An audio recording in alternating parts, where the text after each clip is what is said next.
Hola, buen día, que estamos iniciando el cafecito bajo un sol brillante, aunque no a toda capacidad, o sea que parece que pudiera estar lloviendo a partir del mediodía, son los pronósticos ante la llegada de la tormenta Franklin, que según los pronósticos ha descendido ya su intensidad y no nos aportará vientos fuertes, que eso es lo más dañino, sino mucha agua que la necesitamos. Así es que bienvenida sea esta tormenta que nos va a traer mucha agua, que va a provocar daños, pero en el campo decían antes que la lluvia paga sus daños. Antonio Peña Mirabal, presidente del Comité Provincial del PLD para Santiago, está con nosotros. Buen día. Buenos días, Jaime. Buenos días, joven. Buenos días. Con Antonio, para no tener que hablar tanto de política, sí. podemos hablar de educación. Hay muchísimos temas, claro. Podemos hablar de educación porque el hombre fue ministro de Educación. Por supuesto, y en la víspera del inicio de un año escolar, importante aprovechar esos conocimientos.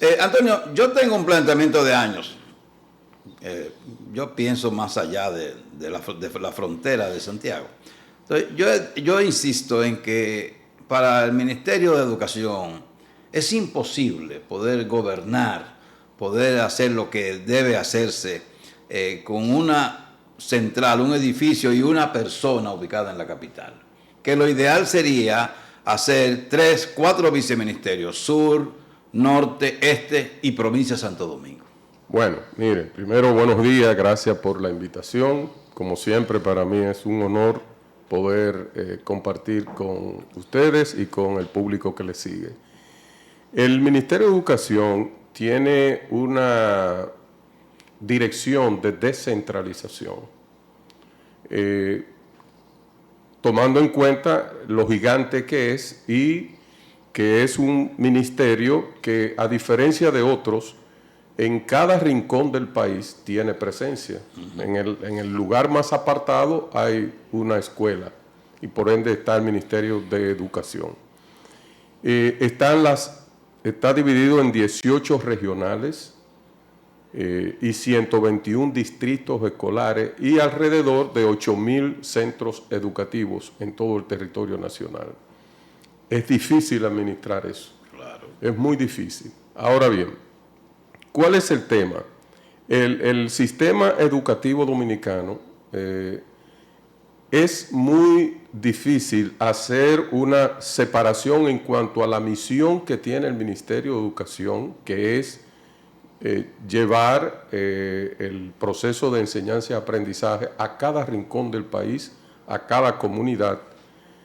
Y otra cosa es lo que es la parte administrativa del Ministerio de Educación. O sea, son dos mundos que van corriendo de manera paralela y quizás sí en la parte administrativa se puede descentralizar y hay una descentralización en el Ministerio de Educación.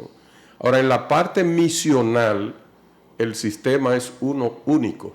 Entonces, si usted divide esa parte, correría el riesgo de que un director como dice don Jaime, un ministro en el sur y otro en el este, pueda estar diseñando un sistema diferente. Un viceministro. Exacto, un viceministro. Bien, pero esa es la razón fundamental. El sistema educativo es único, incluso es el mismo que rige el sector privado al sector público.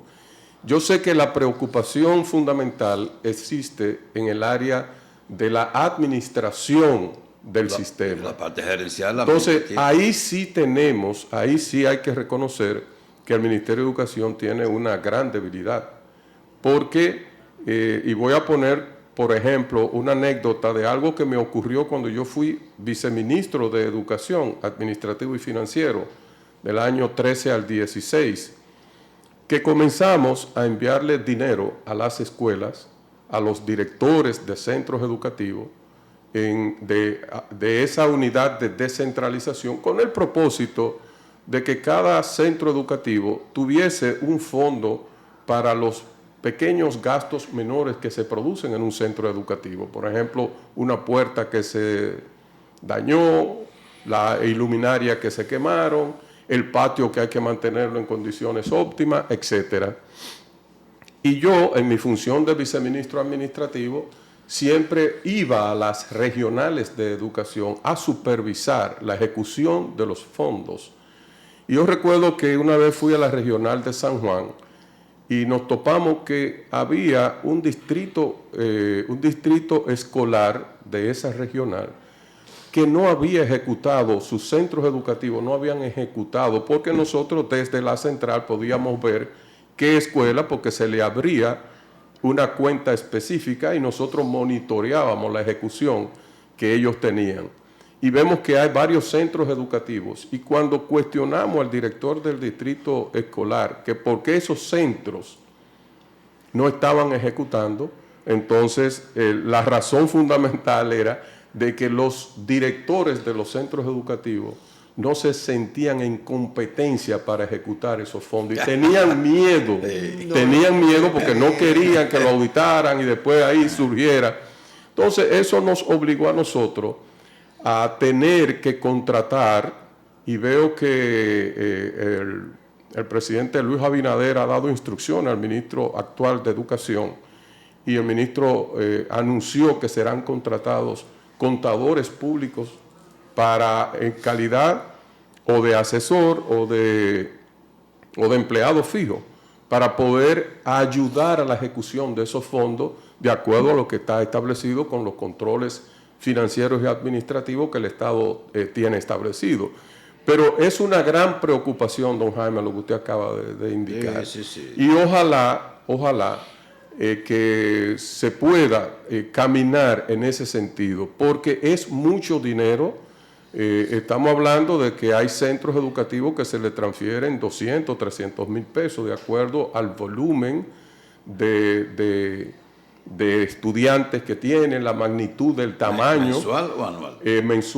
Mensual. Entonces, uno toparse con esa realidad es incómodo en el sentido de que entonces usted va al centro educativo, se encuentra, va a un baño y los baños no sirven, las puertas deterioradas, luminarias quemadas, el patio. Yo recuerdo que una vez, ya siendo ministro, fui a Guerra a inspeccionar en Santo Domingo, a inspeccionar la construcción de un centro educativo especial que se estaba haciendo con el propósito de estos muchachos que están en la calle y que han delinquido, poderlos recluir ahí, incluso un centro con habitaciones, con talleres para que ellos se pudieran rehabilitar. Claro. Y de regreso, y viendo el avance cómo iba, de regreso voy a un centro escolar pequeño, como de 4 aulas, y le digo al chofer, vamos a pararnos aquí para ver cómo están. Lo primero es que el director no estaba en el centro educativo en hora del laborable. Lo mandamos a buscar, lo esperé. Las aulas totalmente abandonadas, el patio con las malezas. Digo, venga acá, hermano, ¿qué es lo que pasa? ¿Por qué esto? A ustedes no siguen, a mí me están mandando recursos, qué sé yo qué, pero, o sea, no existe también, y ese es otro de los problemas, el nivel de compromiso de parte de los que dirigen los centros educativos, los directores, el nivel de compromiso que se necesita para poder tener un centro, porque imagínense, no es lo mismo que un niño vaya a un centro educativo bien atendido, bien gestionado, que a un centro administrativo donde las puertas de los baños y los baños no sirven. No, y que una cosa es el mantenimiento frecuente y otra cosa es cuando ya hay que reparar el plantel por completo. No claro. Remedio. Entonces, muchos nos decían, bueno, es que nosotros, nos decían directores de centros educativos, pero es que a nosotros la capacidad, la enseñanza nuestra no es para gestionar recursos económicos, es para dirigir un centro educativo, maestro. Esa cuestión. Yo decía, bueno, está bien, pero entonces eso obligó a realizar nosotros un programa, cuando era viceministro, un programa de entrenamiento a los directores de centros educativos que tenían esas falencias. Pero es preocupante y es parte de las cosas que están pendientes en el Ministerio de Educación, que nosotros como país tenemos que darle una respuesta obligatoria si queremos alcanzar una educación de calidad, porque a veces pensamos que la educación de calidad solamente es lo que tú enseñas, cómo le enseñas. No, pero cuando tú tienes un centro educativo con un baño que no esté en condiciones óptimas para un estudiante utilizarlo, eso también repercute de una manera u otra en la calidad de la enseñanza. Hay otro tema, pero lo vamos a tratar después de los mensajes. Estamos en el cafecito. Muy bien, seguimos esta conversación con el señor Antonio Peña Mirabal, quien fue ministro de Educación, es dirigente del PLD, y vamos a hablar del PLD después de este segmento. Hablando del proceso de subdividir ese enorme monstruo que es el Ministerio de Educación, sacando parte de lo que son sus obligaciones en la capital, se contribuye a sanear el área donde está el ministerio, se evitan tapones en la capital, porque yo insisto también que debiéramos sacar por lo menos 3 ministerios de la capital. El establecimiento físico donde está el Ministerio de Educación ya no es suficiente. No, eso es imposible. Eso ni siquiera para un ministerio pequeño, esa edificación pequeña, es una edificación hecha en la era de Trujillo, creo que fue. Sí. Pero que ya es muy pequeño. Ahí, en nómina, solamente en nómina, hay más de 5,000 personas que dependen de la sede central. Están ahí. Que se supone que están ahí. Hay varios edificios alrededor que el ministerio lo tiene alquilado para poder atender todo el flujo de personas que va a esas instalaciones. O sea que yo creo que hay que repensar el tema de donde el Ministerio de Educación desempeña sus labores administrativas y donde tiene su base. Ahí podría quedarse, yo diría, el ministro con algunos viceministros que son fundamentales en el cumplimiento de la misión del Ministerio de Educación, como es el viceministerio técnico docente, que es el brazo derecho de un ministro para poder hacer que el ministerio cumpla su gestión. Está también el viceministerio de la calidad educativa también. O sea, hay como 3 viceministerios que deberían estar ahí. El resto, yo creo que hay que descentralizarlo de esa instalación. Claro, y eso contribuiría a evitar el entaponamiento en esas calles, los estacionamientos. Pero no solamente eso, don Jaime, sino también la función misma, la gestión. Claro. O sea, a mí me daba vergüenza ajena cuando yo tenía que bajar por alguna razón a la Dirección de Recursos Humanos, y hay que ver lo que es eso ahí. Eso es un mercado cualquiera. Entonces, un Ministerio de Educación no puede estar en un espacio tan restringido físico como ese. O sea que en eso usted tiene toda la razón, y creo que hay que trabajar para ir descentralizando esa parte. No, y hace tiempo que se debió sacar de la capital el Ministerio de Obras Públicas, el Ministerio de Agricultura y quizá el Ministerio de Medio Ambiente. Óigame, dele vida a otras zonas y deje a la capital un poco más ligera. Es correcto. Yo creo que sí, que es posible. O sea, no importa que usted esté en la capital o no para usted poder desarrollar una función nacional. Eso no, en lo absoluto. Pero claro, pues usted instala el Ministerio de Agricultura entre La Vega, Bonao y la provincia de Duarte, donde usted le dé la gana. Y ya todo el que quiera algo con agricultura viene ahí. Porque aquí se dan cosas que son increíbles. El Consejo de Dirección o Administración del Instituto del Tabaco está en la capital. En la capital, que no siembra ni una hoja de lechuga siquiera. Y en el Cibao que se produce el tabaco. Pero ven acá, son incongruencias. Pero a ver, le voy a ayudar a don Jaime. El Ministerio de Turismo debería estar en el este. También. Por ejemplo. De la República. Pero lo estoy diciendo, y eso contribuye a darle vida. Claro. O sea, si usted lo va a colocar en el este, usted lo coloca entre Atomayor y el Ceibo, que son las más pobres provincias de esa zona. Y usted le da vida a esas provincias y va a ser la misma actividad que se desarrolla desde la capital, se puede hacer desde ahí. Totalmente. Porque además hoy día todo es tecnológico. Sí, así es. Don Antonio, usted tiene una vasta experiencia en el ministerio, porque adicional a ser ministro, pues estuvo en departamentos cruciales de lo que representa el ejercicio cotidiano de un Ministerio de Educación. Recientemente se ha firmado un acuerdo entre Ministerio y ADP, pero vemos cómo eso cada cierto tiempo de alguna manera tiene que realizarse. Su administración no fue la excepción. Tuvieron que embarcarse en esas conversaciones constantes para provocar que el año escolar terminara de alguna manera. ¿Entiende usted que bajo las condiciones que no se ven diferentes pudiera prosperar un acuerdo con la ADP o volviéramos al mismo escenario? Bueno, ese acuerdo, como usted bien dice, cada ministro trata de tener a la ADP tranquila en el sentido de que no interrumpa las horas de clases. Pero por más esfuerzos que se realizan, ellos siempre hacen sus asambleas en horario de clases y todo, y aunque firmen comprometiéndose que no lo van a hacer, terminan haciéndolo por la naturaleza del Ministerio de Educación y de lo que conforman el sindicato, la ADP. O sea, ahí en ese ministerio, en la ADP, perdón, en ese sindicato, inciden todas las fuerzas políticas de la República Dominicana, desde la extrema derecha a la extrema izquierda hasta los moderados. Y hay una incidencia enorme política y eso dificulta poder trazar una línea general que sea respetada por todos, que el director, que el dirigente de ADP de la regional de Asua responde, para poner un ejemplo, al PRM y el de Puerto Plata responde a la Fuerza del Pueblo o al PLD.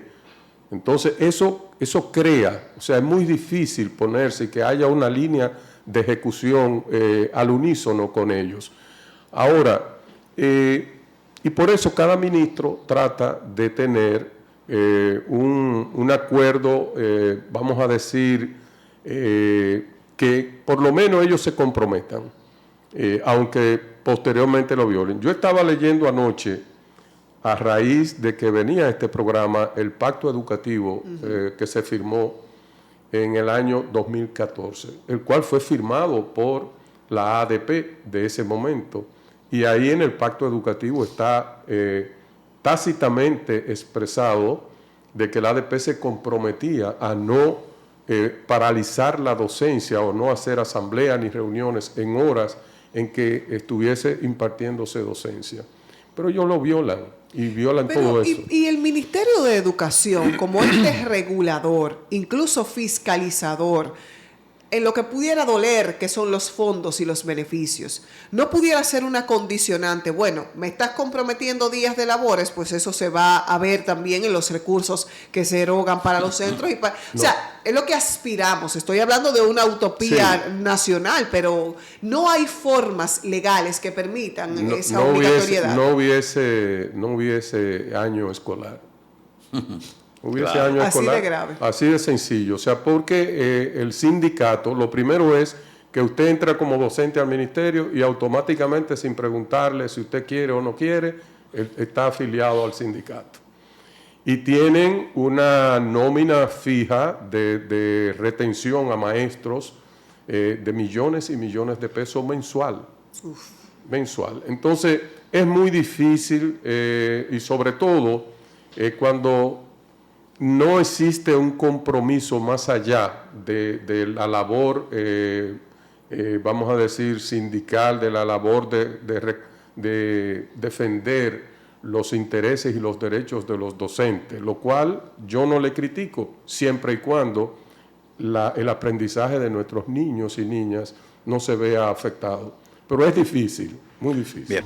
Muy bien, seguimos esta conversación con el señor Antonio Peña Mirabal, que es presidente del Comité Provincial del Partido de la Liberación Dominicana, filial Santiago.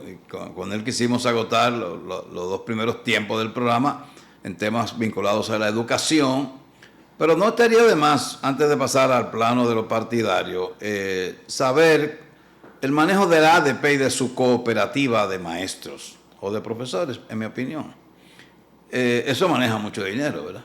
Bueno, la CONAMA está, como se llama, la Cooperativa Nacional de Maestros, está ranqueada como en las primeras 6 o 5 instituciones financieras del país. Financiera, o sea, hablando de incluyendo compitiendo, bancos y todo eso. compitiendo con Sí, bancos comerciales sí. constituidos. Los estados financieros, ustedes pueden accesarlo en la página de la CONAMA. Los estados financieros auditados son de miles de millones de pesos. Y porque, imagínense, la CONAMA tiene incluso hasta bienes inmobiliarios, financia construcción de vivienda para maestros. Aquí hay varios en Santiago, varios proyectos que fueron financiados por la CONAMA. O sea, es una institución sólida, financiera, que tiene la afiliación de todos los maestros y los pensionados y jubilados del sistema. Y recibe, en el caso del ADP, recibe decenas de millones de pesos mensuales de retención por sus afiliaciones, de sus afiliados. Y la CONAMA, a través de los distintos préstamos que realiza a los maestros, a los pensionados y los jubilados, también son sumas muy importantes del sistema financiero nacional. Bueno, entonces hablemos del PLD, de su activismo partidario. ¿Cómo van las cosas? Mire, don Jaime, antes de yo hablar del partido, quisiera no dejar pasar este momento que estamos hablando del tema educativo. El presidente Luis Abinader la semana pasada emitió un decreto llamando al Ministerio de Educación a una reforma institucional. Y eso a mí me llamó poderosamente la atención, porque el presidente Luis Abinader, en su condición de líder político opositor en el año 2014, firmó el Pacto Nacional por la Educación, que es de 16 años, que va del 14 al 30. Y todo lo que se vaya a hacer en el sistema educativo público debe de estar regido por ese Pacto Nacional de Educación. Y una de las debilidades que tenemos como país es que a veces pensamos solamente en el cortoplacismo y no vemos las cosas a largo plazo. Ahí se tuvo la visión. Ustedes recuerdan que ese fue un pacto donde participó toda la sociedad dominicana. Y el mismo pacto establece, porque las cosas no son estáticas, las leyes incluso hay que revisarlas de manera permanente y periódica. El mismo pacto establece que cualquier modificación, cualquier actualización que se vaya a hacer de la normativa que regula el sistema educativo dominicano debe hacerse con la participación amplia que dio origen a ese pacto, de tal manera que lo que se decida tenga no solamente legalidad, sino también legitimidad. Entonces, ese decreto manda solamente al Ministerio de Educación a proponer una nueva ley de educación que es del año 97 y que hay que actualizarla, a ver los distintos sistemas que existen dentro del sistema educativo, a actualizarlo. Entonces, yo creo que le hace bien al país que se haga un llamado. Hay incluso el Centro Económico y Social que dirigió por muchos años nuestro querido Monseñor Agripino Núñez Collado, el CES, es quien tiene dentro del pacto educativo, fue a quien se le asignó la responsabilidad de vigilar la ejecución del mismo. ¿Por qué obviar el CES en esta parte? Y solamente hacerle un llamado al Ministerio de Educación para que entre ellos mismos hagan lo que haya que hacer. No. O sea, yo creo que para ser coherente debería llamarse al CES y a todas las instituciones. Por ejemplo, cómo en ese decreto se obvia a los maestros. Entonces yo pregunto, ¿cómo usted va a hacer una reforma de la ley educativa sin consultar a los docentes? O sea, eso no puede ser. Pero otra cosa, se obvia a la familia. O sea, ¿cómo usted pretende, sin las APMAE, que son las asociaciones de padres y madres de las escuelas, hacer una reforma al sistema educativo sin contar la visión, incluso de los propios estudiantes? Es más, la ley de educación, que es del año 97, contempla la figura del Consejo Nacional de Educación como órgano rector del sistema educativo, ni siquiera el ministro, sino ese consejo. ¿Y quiénes conforman ese Consejo Nacional de Educación? Bueno, ahí está el ministro, están algunos viceministros y algunos funcionarios del ministerio, pero está la sociedad civil, están las iglesias, están las AMAE, está el sindicato de maestros. O sea, es el conjunto de los actores que intervienen en el sistema. Entonces creo que ha habido una mala asesoría hacia nuestro presidente con la publicación de ese decreto, y sería importante ver cómo se le da participación en lo que se pretende hacer a los actores que tienen que ver con el sistema educativo en la República Dominicana. Quería decir eso antes Muy bien, muy bien. Bueno, Antonio Peña Mirabal, nos quedan 3 minutos nada más ya. Quiero aprovechar lo que usted quiera. Y le vamos a preguntar, ¿verdad? ¿Verdad, Abierto. Abierto. Esos 3 minutos que nos quedan de programa, don Jaime, para primero decirle al mundo PLDista de Santiago y del país que el compañero Monchi Rodríguez mañana cumple 5 años de fallecido. Ah, sí. Sí.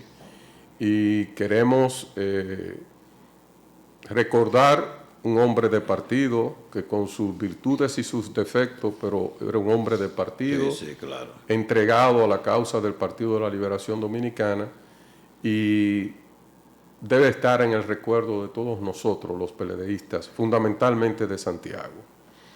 Lo otro es que el Partido de la Liberación Dominicana en Santiago está enfocado en este momento en los preparativos para la proclamación de la candidatura del compañero Víctor Fadul como candidato a alcalde por el municipio de Santiago. Se han sorteados algunas fechas que están bajo la confirmación del candidato presidencial, el compañero Abel Martínez, que va a proclamarlo, y bajo también la posibilidad de que el compañero Danilo Medina, presidente de nuestro partido, pueda asistir a esa actividad. Estamos pensando en una gran actividad que movilice todo el partido en el municipio de Santiago para que la candidatura del compañero Víctor Fadul pueda salir con toda la fortaleza del PLD de la provincia y del municipio cabecera. Tenemos en carpeta próximamente, el próximo sábado, va a salir desde Santiago una caravana que va a las 4 provincias de la línea noroeste. En principio, el punto de partida de esa caravana es en Antonio Ochoa, allá en la salida hacia la autopista Joaquín Balaguer, hacia la línea noroeste, entraríamos al municipio de Villa González y luego pasaríamos como obligatorio por el centro de Navarrete. Y ahí entonces entraríamos ya a la provincia de Valverde, Santiago Rodríguez, Montecristi y Dajabón. Es decir que todos nuestros esfuerzos, nuestros trabajos aquí en la provincia están fundamentados en estos días en esas 2 grandes actividades. Actualmente también todos los municipios del país de la provincia. Nosotros, por ejemplo, en el día de ayer, el día sábado, realizamos un recorrido por los 3 distritos municipales y el municipio de San José de las Matas, junto con el compañero Ramón Ventura Camejo, que es el enlace del comité político con el partido aquí en la provincia de Santiago, conformando los equipos de campaña en cada uno de esos distritos municipales de la Cordillera Central. El próximo sábado estaremos también yo dije que la caravana era el sábado, es el domingo, porque el sábado se suspendió una actividad que había con el candidato presidencial en la circunscripción electoral número 3 de Santo Domingo. Entonces esa se va a realizar por el tema del duelo nacional de San Cristóbal. Entonces esa se va a realizar este sábado. Entonces la caravana es el domingo. Muy bien. Muchas gracias al señor Antonio Peña Mirabal, que es el presidente del Comité Provincial del PLD, filial Santiago. A ustedes, una vez más, gracias por su atención. Sigan con Teleuniverso.